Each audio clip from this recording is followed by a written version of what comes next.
Hello guys, আসসালামু আলাইকুম। কি অবস্থা সবার? আশা করি আলহামদুলিল্লাহ ভালো আছেন। আমি আপনাদের দোয়ায় ভালো আছি। আজ আরেকটি ব্লগ নিয়ে চলে আসলাম।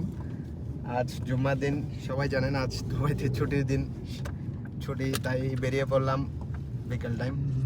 এখন যাচ্ছি দুবাই মামজার বিচে, বেরিয়ে পড়েছি। ইনশাল্লাহ আপনাদেরকে সবকিছু দেখানোর চেষ্টা করবো ইনশাল্লাহ। আমি যাওয়ার পথে কিছু চিত্র তুলে দেওয়ার চেষ্টা করছি। জানেন আপনারা দুবাইয়ের সৌন্দর্য সম্পর্কে হয়তো আমার থেকে বেশি অবগত আছেন। এরপর একটা সমস্যা হয়েছে, আমি লোকেশনে মেরেছিলাম মামজার বিচ, ওখানে একটু প্রবলেম হওয়ার কারণে আমরা পৌঁছে গেলাম শারজা কর্নেশে। সমস্যা নেই, প্যারা নাই, চিল। তারপর আমরা পৌঁছে গেলাম শারজা কর্নেশ। দেখুন ভিউটা মাশাল্লাহ দেখার মতো ছিল। এখানে ছোট ছোট বাচ্চারা ফ্যামিলি নিয়ে সবাই আছে। আজ ফ্রাইডে, ছুটির দিন, সবাই ফ্যামিলি নিয়ে এসে কেউ বন্ধুবান্ধব নিয়ে আড্ডা দিচ্ছে। আমিও বেরিয়ে ফেললাম আমার বন্ধুদেরকে নিয়ে। দেখুন পিছনে ভিউগুলো দেখার মতো ছিল মাশাল্লাহ।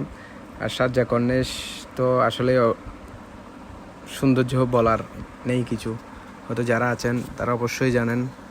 আপনাদেরকে আমি কিছু চিত্র তুলে ধরার চেষ্টা করি।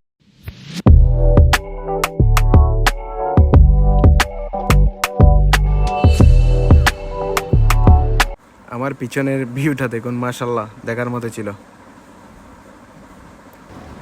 দেখুন এখানে পরিবার নিয়ে বসে আছে, বন্ধু বান্ধব নিয়ে আড্ডা দিচ্ছে, মাশাল্লাহ দেখার মতো ছিল। আর আমার পিছনে ভিউগুলো অবশ্যই দেখার চেষ্টা করবেন। এরপর একটা জিনিস দেখুন, ময়লা না হতে হতেই গভর্নমেন্টের গাড়ি চলে এসেছে। এরপর আমি বেরিয়ে পড়ছি, আমার বাসার উদ্দেশ্যে রওনা দিচ্ছি। আমার ফ্রেন্ডদেরকে বলছিলাম চল, আমি আমার গাড়ির দিকে যাচ্ছিলাম। মাশাল্লাহ খেজুর গাছগুলো দেখার মতো ছিল ওখানে। তারপর আমি আমার গাড়ির মধ্যে চলে আসলাম। ইনশাল্লাহ এই ব্লগটা এখানেই শেষ।